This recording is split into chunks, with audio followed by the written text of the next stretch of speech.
Welcome to the Fear and Greed Afternoon Report for Monday the 23rd of January 2023. I'm Sean Aylmer and we're back for the year.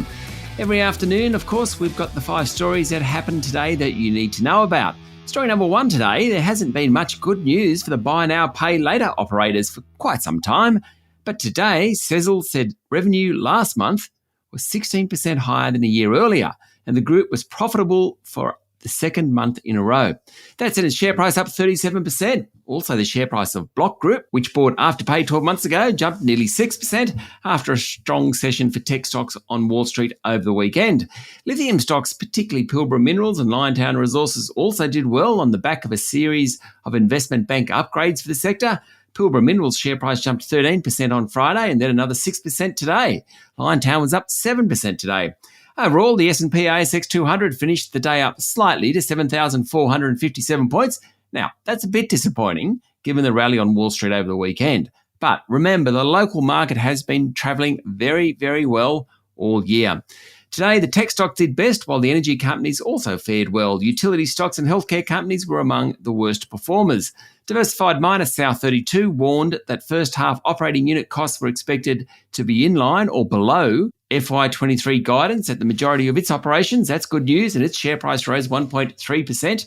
Oil and gas explorer Karoon Energy jumped more than 7% after announcing an increase in reserves at its Santos Basin concession in Brazil. Gold digger Ramelius Resources fell after saying it had deferred an open pit extension at its Edna May operations in Western Australia due to higher costs. And finally, online retailer Booktopia said it will cut as many as 40 jobs in a bid to rein in costs. Story number 2, CommSec has released its first State of the States report for 2023, and it shows that Queensland is a top-performing state. That's the first time that's ever happened, or at least since the report's inception in 2013. Queensland has benefited from population growth, a solid jobs market, and buoyant overseas demand for energy resources such as coal and natural gas. The tourism sector is also doing its bit after several tough years during COVID. Queensland is now ahead of Tasmania, which drops from 1st to 2nd. South Australia has lifted from 5th to 3rd. New South Wales is now in joint 4th spot with Victoria, ahead of the ACT, Western Australia and the Northern Territory. The report considers economic growth, retail spending, unemployment, population growth and the property market, amongst other things, to rank the states. Story number 3, food prices surged at Woolworths and Coles supermarkets during the December quarter, jumping an average of 9% on an annualised basis. Investment bank UBS tracks the prices of more than 60,000 items and found that prices rose most in the fresh food category, led by dairy and meat. UBS analyst Sean Cousins reportedly said there's substantial cost pressures for manufacturers and producers, and dry grocery products will keep rising until at least June. That's bad news. UBS also tracks the amount of discounting and promotions at the supermarket chains. It found that Coles was being more aggressive than Woolies when it comes to discounting.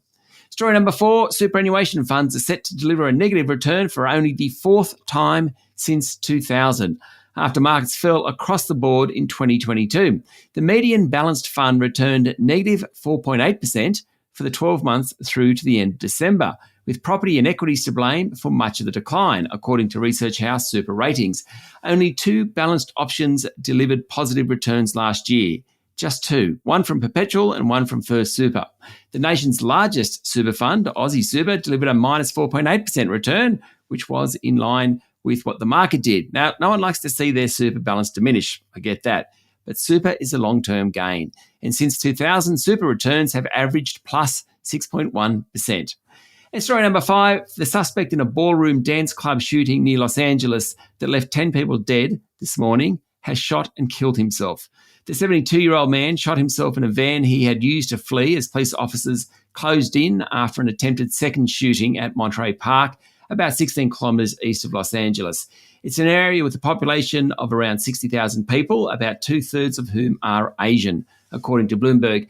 Saturday's Lunar New Year celebration had drawn a large crowd. Videos posted on social media showed people being loaded onto stretchers and placed into ambulances.